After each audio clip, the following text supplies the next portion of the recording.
So Julia asked me in askclaudiayoga.com a very good question. She says that she's having trouble understanding what it means to roll over the feet. So say for example when you're in push-up position and you have to go into upward dog and the feet have to roll over so the back of the foot is on the mat, or when you are in upward dog and you have to roll over the feet to come back into down dog.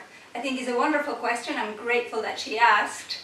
And I'm going to give you a couple of anatomical tips because the way we do push-up has a lot to do with the ability that we're going to have to roll the feet. So let's just go. Normally this happens when we're either walking or jumping back. And what happens is we either walk or jump and we find ourselves in somehow of a transition dog.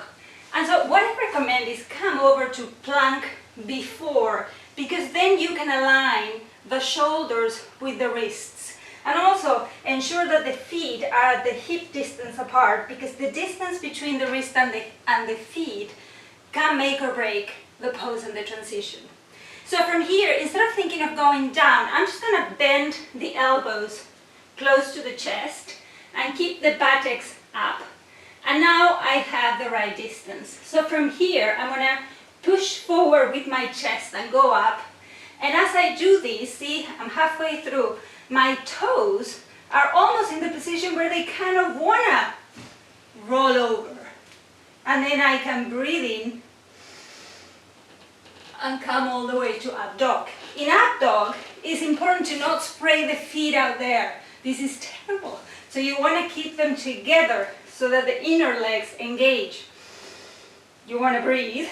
You want the elbows to be slightly bent, not completely stretched.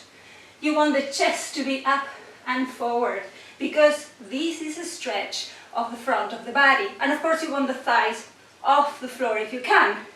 And on the breathing in, right there at the end of the inhale, see if you can keep the mouth shut, even though the neck is stretching so far.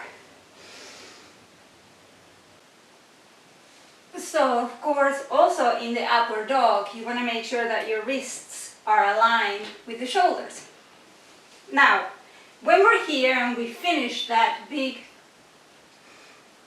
up dog up here, to come to down dog, what normally happens is I feel as if the sacrum is being lifted up to the ceiling, and the rest of the spine follows. And see what happens with the toes. They're kind of on tiptoes and I roll over. Now I do realize that in the beginning can be a little bit painful.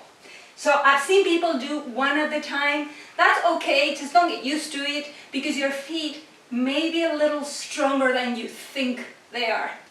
So